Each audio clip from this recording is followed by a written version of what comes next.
China town की तंग गलियों में प्राइवेट डिटेक्टिव वॉल्टर को अचानक एहसास होता है कि कोई उसका पीछा कर रहा है।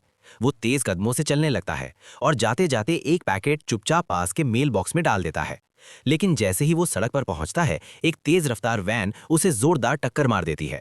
वॉल्टर लहूलुहान हालत में सड़क पर गिरा रहता है और वैन बिना रुके वहां से भाग जाती है। उधर हवाई में navy commander James swimming pool में अपनी टीम को ट्रेनिंग दे रहा होता है। कोई भी सैनिक उतनी देर तक पानी के अंदर नहीं रह पाता जितना जेम्स रहता है।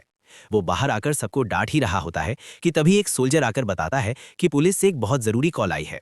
कुछ ही देर बाद जेम्स मुर्दा घर में खड़ा होता है, अपने पिता की लाश के सामने। उसे बताया जाता है कि वॉल्टर की मौत एक छुपे हुए ड्रोन हमले से हुई है, लेकिन जेम्स के चेहरे पर जरा भी भाव नहीं दिखता। इसके बाद वो घर लौटता है और बिल्कुल सामान्य तरीके से अपने परिवार के लिए डिनर बनाना शुरू कर देता है। उसकी पत्नी ईला जब उसके दिन के बारे में पूछती है तो जेम्स ट्रेनिंग की बात करता है और बेहद ठंडे लहजे में ये भी कह देता है कि वॉल्टर मर गया। वो डैड कहने के बजाय उसका नाम लेता है। ईला कहती है कि उसके भाई को इस बारे में बताया जाना चाहिए, लेकिन जेम्स याद दिलाता है कि दोनों भाई सालों से बात नहीं करते और उसका भाई कभी उसका फ़ोन नहीं उठाएगा। अब कहानी ओक्लाहोमा पहुंचती है, जहां जेम्स का सौतेना भाई जॉनी अपनी गर्लफ्रेंड वैलेंटीना को अपना सामान पैक करते हुए देखता है। वैलेंटीना उसे छोड़कर जाना चाहती है। आज उसका जन्मदिन है और जॉनी ये भी भूल चुका है। यही आखिरी वजह बन जाती है। जॉनी हमेशा मस्ती में रहता है, किसी चीज़ को गंभीरता से नहीं लेता, और वैलेंटीना अब इससे तंग आ चुकी है। जॉनी माफ़ी मांगता है और वादा करता है कि वो सुधर जाएगा। वैलेंटीना उसे किस करती है, लेकिन अगले ही पल एक थप्पड़ मारती है और वहाँ से चली जाती है। टूट चुका जॉनी अगले कई घंटे शराब पीकर सब कुछ भूलने की कोशिश करता है। तभी उसे इला का फोन आता है। वो उसे वॉल्टर की मौत की खबर देती है और बताती है कि अंतिम संस्कार कल है। जॉनी को इसमें कोई दिलचस्पी नहीं होती। वो बाथरूम में जाता है और फोन पर अपने पुलिस के काम की बातें करने लगता है। अचानक उसके पीछे दो आदमी आ जाते हैं और उसकी गर्दन पर चाकू रख देते हैं। जब जॉनी डर के मारे पीछे मुड़ता है तो घबराहट में उसके पेशाब की धार उनके जूतों पर गिर जाती है। वे दोनों आदमी उस पैकेट के बारे में पूछते हैं जो वॉल्टर ने भेजा था, लेकिन जॉनी को कुछ भी समझ नहीं आता। वो बताता है कि उसने वॉल्टर को बचपन के बाद कभी देखा ही नहीं। वे दोनों आदमी अपने शरीर पर बने टैटू दिखाते हैं और साबित करते हैं कि वे याकूजा गैंग से हैं। वे जॉनी को साफ शब्दों में धमकी देते हैं कि अगर उन्हें वो पैकेट नहीं मिला तो वे उसे जान से मार देंगे। जॉनी जान बचाने की भीख मांगने का नाटक करता है, लेकिन अगले ही पल पलटवार कर देता है। जॉनी बाथरूम के अंदर ही दोनों आदमियों को इधर उधर पटकने लगता है। लड़ाई इतनी जबरदस्त होती है कि दरवाजा, सिंक और कई सामान टूट जाते हैं। तभी एक तीसरा आदमी अंदर घुसता है और फायरिंग शुरू कर देता है। जॉनी तुरंत कवर ले लेता है। उसी दौरान पहले हमला करने वालों में से एक होश में आ जाता है। जॉनी उसे उठाकर दरवाजे की तरफ फेंक देता है और जोर से धक्का देकर शूटर को भी वहीं फंसा देता है। फिर वो लकड़ी के दरवाजे के आर पार मुक्के मारता है। इसके बाद जॉनी फर्नीचर को ही हथियार बना लेता है और बीच लड़ाई में आराम से एक ड्रिंक भी ले लेता है। काफी देर तक लड़ाई चलती रहती है, लेकिन जॉनी दो आदमियों को बेहोश करने में कामयाब हो जाता है। तभी आखिरी आदमी उसकी मां के मंदिर तक पहुंच जाता है और उसे तोड़ देता है। ये देखते ही जॉनी आपे से बाहर हो जाता है। वो एक ग्रेटर उठाता है और बेरहमी से उस आदमी की बाह पर रगड़ देता है। फिर उसका सिर जोर से टेबल पर मारता है और पीछे से पंच मारकर उसके दांत तक तोड़ देता है। उसी टेबल पर जॉनी को वैलेंटीना का छोड़ा हुआ एक नोट मिलता है, जिस पर लिखा होता है, थैंक्स फॉर नथिंग। ये पढ़कर जॉनी और टूट जाता है। कुछ देर बाद गैंग के लोग दोबारा हमला करते हैं। एक आदमी जॉनी का गला घोटने लगता है और वो लगभग मर ही जाता है, लेकिन आखिरी पल में जॉनी उसे कांच के टुकड़ों पर फेंक देता है, जिससे उसकी मौत हो जाती है। इसके बाद जॉनी अपनी माँ और अपने बचपन की तस्वीर उठाता है। तस्वीर के पीछे वॉल्टर की फोटो छुपी होती है। जॉनी उससे देखकर गुस्से में वॉल्टर को गालियां देता है। अगले दिन अंतिम संस्कार के दौरान जेम्स नोटिस करता है कि याकूजा और सिंडिकेट दोनों गैंग वहां मौजूद हैं। तभी वो जॉनी को भी देखता है और हैरान रह जाता है। दोनों भाई एक दूसरे को देखते ही झगड़ने और अपमान करने लगते हैं, जिससे पादरी को बीच में दखल देकर उन्हें चुप कराना पड़ता है।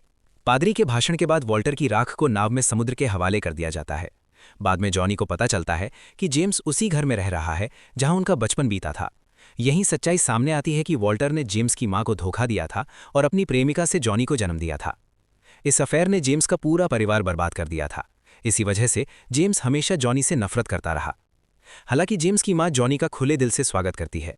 लंच के दौरान गवर्नर पीटर भी वहां आ जाता है, क्योंकि जॉनी की सौतेली बहन नानी उसके लिए काम करती है। जॉनी साफ कह देता है कि वो अपने भाई के लिए नहीं आया है, वो सिर्फ वॉल्टर के कातिल को ढूंढने आया है। जेम्स जोर देकर कहता है कि मौत एक छुपे हुए ड्रोन हमले की वजह से हुई थी। तब जॉनी उसे पिछली रात हुए हमले के बारे में बताता है। दोनों के बीच जबरदस्त बहस छिड़ जाती है। जेम्स जॉनी पर आरोप लगाता है कि वो जहां भी जाता है मुसीबत साथ ले आता है। जवाब में जॉनी याद दिलाता है कि जब उसकी मां मारी गई थी तब जेम्स ने भी उसकी कोई मदद नहीं की थी। ये सुनकर जेम्स एक पल के लिए सन्न रह जाता है और फिर उसे अलग में बात करने के लिए कहता है। समुद्र किनारे दोनों भाई फिर से बहस करते हैं। जेम्स किसी भी हाल में ये मानने को तैयार नहीं होता कि वॉल्टर की मौत कोई हादसा नहीं थी। आखिरकार जॉनी उसे गुस्से में बीच की उंगली दिखाता है और वहां से चला जाता है। एक बार में जॉनी की टक्कर उसके पुराने दोस्त अकाई से हो जाती है, जो सिंडिकेट गैंग का सदस्य है।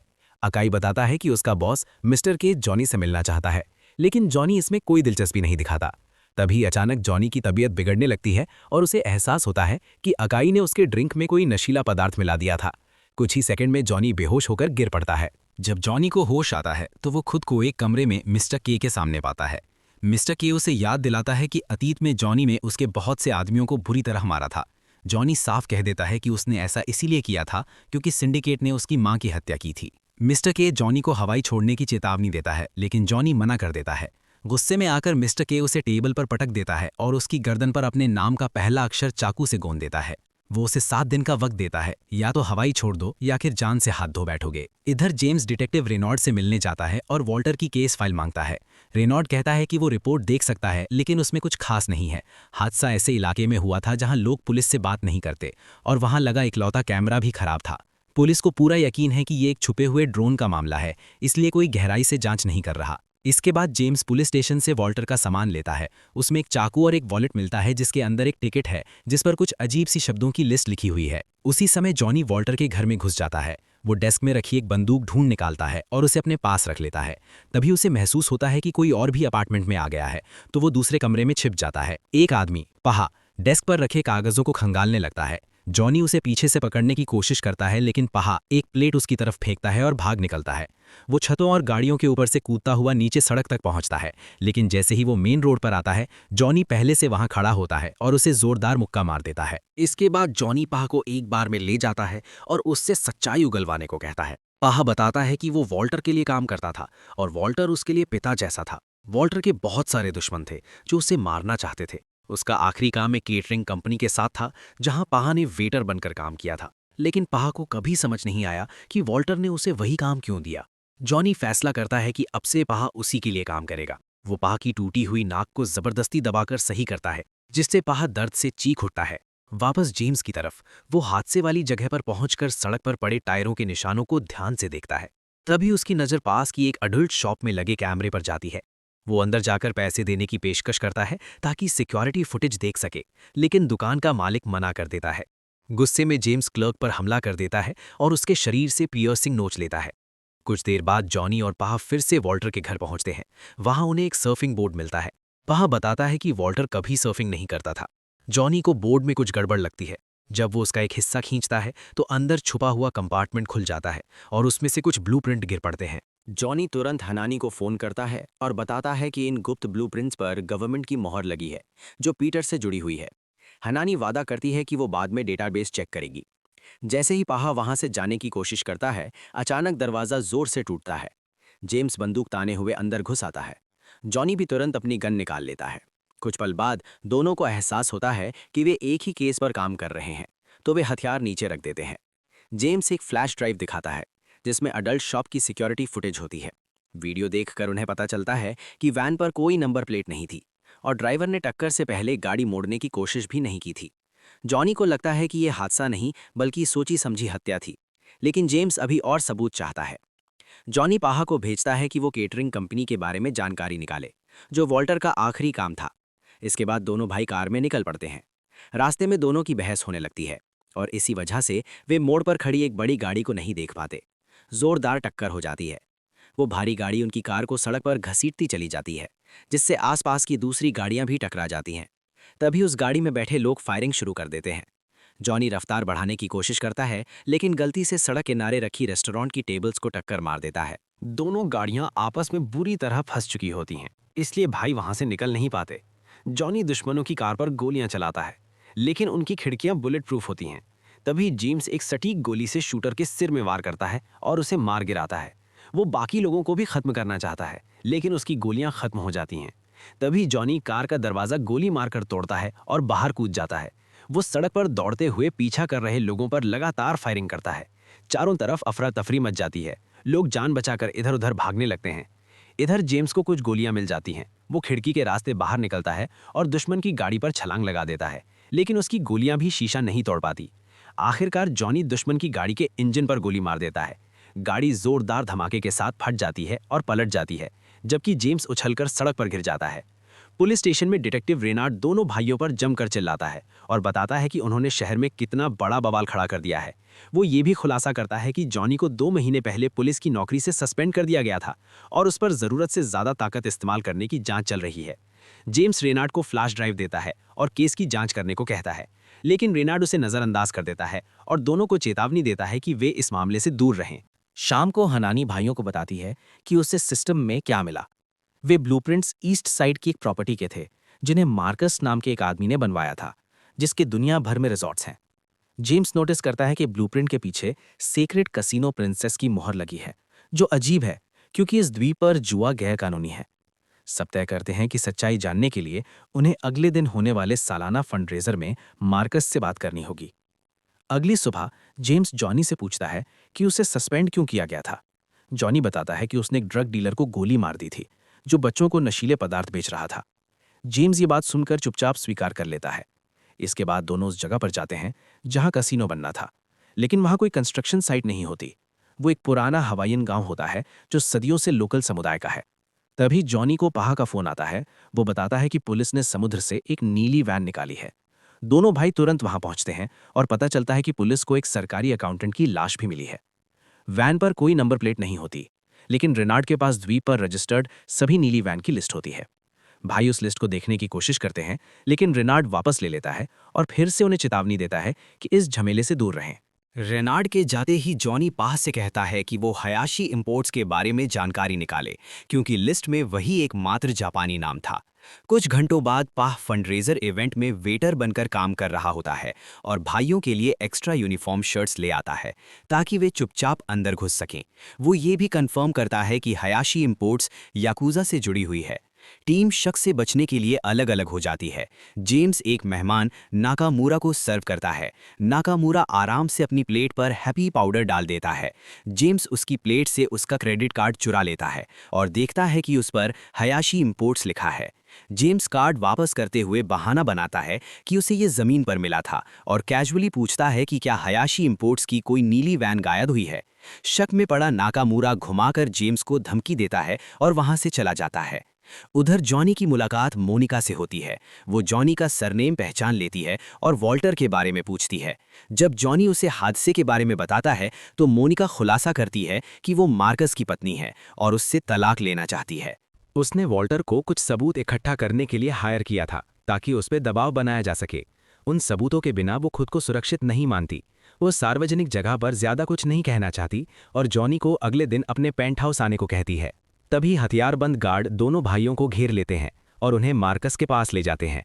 मार्कस दावा करता है कि उसी ने वॉल्टर को हायर किया था और उसकी चुप्पी के लिए अच्छी रकम दी थी। वो ये सुनकर हैरान होने का नाटक करता है कि वॉल्टर मर चुका है, लेकिन जॉनी को पूरा शक होता है कि वॉल्टर को उसी ने मरवाया है। गुस्से में मार्कस इस आरोप से इनकार करता है और कहता है कि उसने वॉल्टर को सिर्फ ये जांचने के लिए रखा था कि मोनिका उसे धोखा तो नहीं दे रही, और जांच में पता चला कि मोनिका बेवफा नहीं थी। इसी दौरान जॉनी टेबल पर पड़ी एक ग्रेनेड से खेलने लगता है, जबकि जेम्स की नज़र एक नैपकिन पर जाती है जिसमें 2 कटी हुई उंगलियां रखी होती हैं। मार्कस तुरंत उन्हें छुपा देता है और दोनों भाइयों को अपनी प्रॉपर्टी से बाहर निकाल देता है। उनके जाने के बाद मार्कस मोनिका की तस्वीर को देखता है और सोचने लगता है कि आखिर उसने क्या खेल खेला है। अगले दिन जॉनी मोनिका के पेंट हाउस पहुंचता है, लेकिन वहां का नज़ारा देखकर उसके होश उड़ जाते हैं। एम्बुलेंस, पुलिस और भीड़ सब कुछ मौजूद होता है। पास जाकर देखने पर पता चलता है कि मोनिका की लाश एक कार के ऊपर पड़ी है। पुलिस की आधिकारिक कहानी ये होती है कि वो अपने बालकनी से गिर गई थी। गुस्से से भरा जॉनी सीधा मार्कस की हवेली पहुंचता है और रास्ते में आने वाले हर गार्ड से लड़ने लगता है। वो अंदर घुसने की पूरी कोशिश करता है और कई लोगों को गिरा देता है, लेकिन आखिरकार गार्ड उसे टेजर से बेहोश कर देते हैं। मार्कस खुद आकर उसे देखता है। जॉनी उस पर मोनिका की हत्या का आरोप लगाता है, लेकिन एक बार फिर मार्कस इनकार कर देता है और अपने आदमियों को पुलिस बुलाने का आदेश देता है। एक गार्ड जॉनी को लात मारकर पूरी तरह बेहोश कर देता है। बाद में जेल में जॉनी से पीटर मिलने आता है। वो बताता है कि उसने मार्कस को मना लिया है और अब जॉनी पर लगे आरोप हटा दिए गए हैं। पीटर जॉनी से कहता है कि इस केस को पुलिस पर छोड़ दे। वो ये भी कहता है कि वॉल्टर के अंदर हमेशा एक अंधेरा था और वही अंधेरा वो दोनों भाइयों में भी देखता है। पीटर चाहता है कि दोनों भाई एक दूसरे में वही सहारा ढूंढे जो वॉल्टर को कभी नहीं मिला। जेल से बाहर निकलते ही जेम्स जॉनी का इंतजार कर रहा होता है। वो जॉनी को डांटता है और कहता है कि लोगों को पीटने से उसकी माँ वापस नहीं आएगी। ये बात जॉनी को पूरी तरह तोड़ देती है। वो अचानक जेम्स को हेडबट मार देता है और दोनों में जबरदस्त लड़ाई शुरू हो जाती है। दोनों पुलिस की गाड़ियों के ऊपर लड़ते हुए कई शीशे तोड़ देते हैं। लड़ाई कीचड़ तक पहुंच जाती है, जहां जेम्स ऊपर हाथ पा लेता है और जॉनी के चेहरे पर कई जोरदार घूंसे मारकर उसे हरा देता है। जमीन पर पड़े जॉनी के मुंह से निकलता है, कैसा आदमी होता है जो अपने छोटे भाई को सबसे ज्यादा जरूरत के वक्त अकेला छोड़ देता है। वो उस पल की बात करता है जब जेम्स ने उसे दूर भेज दिया था। जेम्स जवाब देता है कि उसने ऐसा उसे बचाने के लिए किया था, क्योंकि उस वक्त सिंडिकेट उसे मारने वाला था। जॉनी टूटे हुए लहजे में बताता है कि उसे आज भी अपनी मां की लाश का मंजर सताता है और उस वक्त जेम्स ही उसका आखिरी सहारा था। पहली बार जेम्स को अपनी गलती की गहराई समझ आती है और वो जॉनी से माफी मांगता है। कुछ समय बाद घर पर जॉनी को वैलेंटीना का फोन आता है। वो बताती है कि वो जॉनी के घर मेल लेने गई थी और वहां उसे वॉल्टर का वही बदनाम पैकेट मिल गया। पैकेट के अंदर एक फ्लैश ड्राइव होती है। जॉनी उससे कहता है कि वो उसे हवाई लेकर आए। एयरपोर्ट पर जॉनी वैलेंटीना को गले लगाने की कोशिश करता है, लेकिन वो सीधे उसका सूटकेस उसके ऊपर फेंक देती है। सब लोग कार में बैठते हैं और पहा अपने लैपटॉप में फ्लैश ड्राइव खोलने की कोशिश करता है, लेकिन वहां एक बैंकिंग फायरवॉल निकल आता है। वैलेंटीना समझ जाती है कि ये एक कोल्ड वॉलेट है, डिजिटल एन्क्रिप्शन वाला। फ्लैश ड्राइव उसकी चाबी है, यानी याकुजा किसी के अकाउंट तक पहुंचने के लिए इसे चाहते हैं। पासवर्ड 12 बेतरतीब शब्दों से बना होता है। तभी जेम्स को वॉल्टर के वॉलेट में मिला टिकट याद आता है और वो पहा को दे देता है। अचानक ऊपर से एक हेलीकॉप्टर फायरिंग शुरू कर देता है। जॉनी जवाबी फायर करता है, लेकिन जेम्स के लिए गाड़ी संभालना मुश्किल हो जाता है। उसे गोलियों से भी बचना है और उन गाड़ियों से भी जिन्हें हेलीकॉप्टर जानबूझकर रास्ते में गिरा रहा है। वैलेंटीना जेम्स को गाड़ी चलाने देने के लिए मना लेती है। ड्राइविंग सीट पर बैठते ही वो कमाल दिखाती है। टूटी हुई गाड़ियों के बीच से ऐसे निकलती है जैसे कुछ हुआ ही ना हो। आखिरकार हेलीकॉप्टर पीछे हट जाता है, लेकिन तभी एक बाइक पर 2 आदमी दिखाई देते हैं और फायरिंग शुरू कर देते हैं। वैलेंटीना अचानक तेज मोड़ लेती है और गाड़ी उल्टी दिशा में चलने लगती है। जॉनी गोली चलाने की कोशिश करता है, लेकिन हर शॉट मिस हो जाता है। तभी वैलेंटीना जानबूझकर गाड़ी रोक देती है। बाइक सीधे कार से टकराती है और दोनों आदमी कार के ऊपर गिर जाते हैं। वैलेंटीना फिर से गाड़ी दौड़ा देती है। उनमें से एक आदमी ब्लेड्स की मदद से कार की छत पर रेंगते हुए पीछे की खिड़की तक पहुंच जाता है और पहा का कंप्यूटर छीनने की कोशिश करता है। जेम्स उससे भिड़ जाता है। उधर जॉनी कार के बोनट पर चढ़े दूसरे आदमी से लड़ रहा होता है। कुछ वार करने के बाद उसे सामने आती ट्रक से बचने के लिए अंदर लौटना पड़ता है। वैलेंटीना गाड़ी को जोर जोर से हिलाती है, जिससे वो आदमी दरवाजे पर लटक जाता है। गुस्से में वो वैलेंटीना पर गोली चलाने की कोशिश करता है।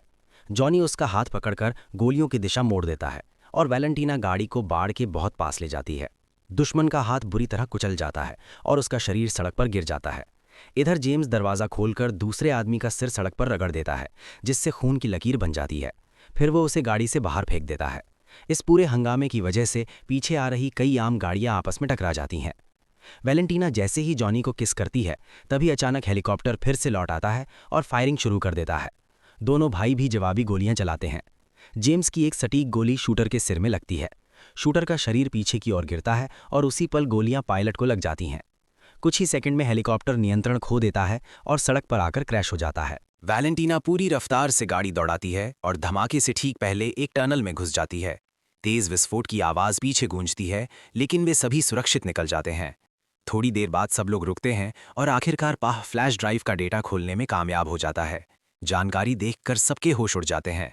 हर साल $12 मिलियन पीटर के अकाउंट में ट्रांसफर किए जा रहे थे। अब पूरी साजिश साफ हो जाती है। मार्कस पीटर को पैसे दे रहा था ताकि जुए को कानूनी बनाया जा सके और वो अपना कसीनो खोल सके। याकुजा को सुरक्षा के लिए रखा गया था। जब वॉल्टर को शादी की जांच के लिए हायर किया गया तो वो गलती से इस पूरे घोटाले तक पहुंच गया। सरकारी अकाउंटेंट ने वॉल्टर को सारी जानकारी दी थी। पीटर को जब ये पता चला तो उसने अपने राज को बचाने के लिए सभी को मरवा दिया।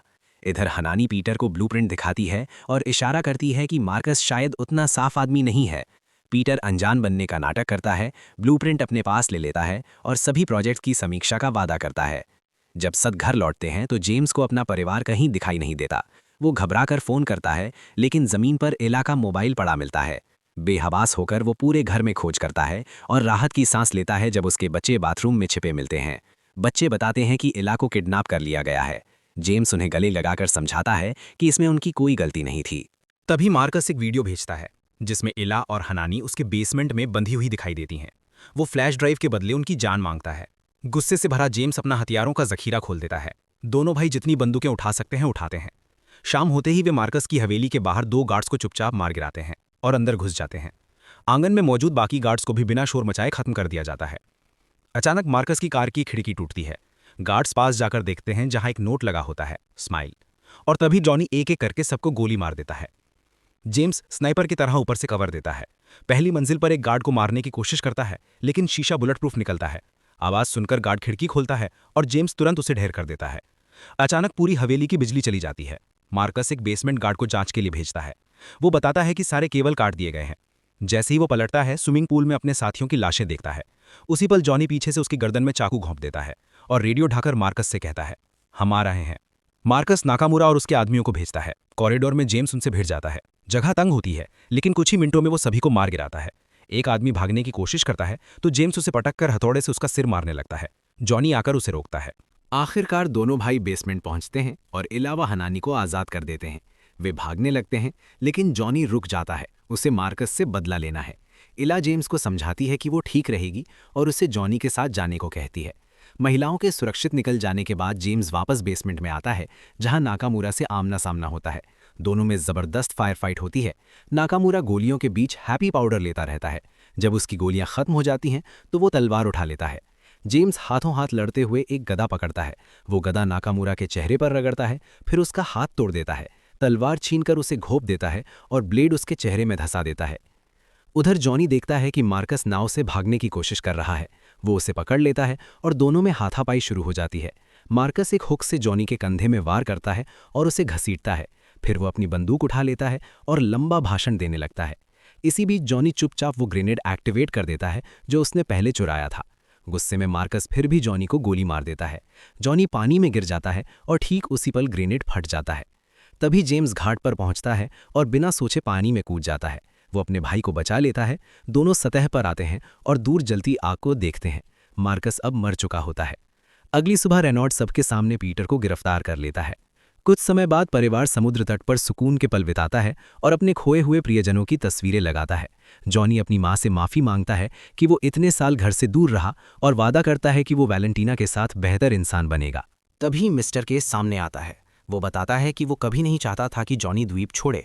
उसने सब कुछ जानबूझकर किया ताकि जॉनी याकुजा से लड़े। अब द्वीप का सिर्फ उसी का गैंग बचा है। शुक्रिया के तौर पर वो जॉनी को एक कागज़ देता है। उस पर उसकी मां के कातिल का नाम लिखा होता है। जॉनी वो कागज़ जेम्स को दिखाता है।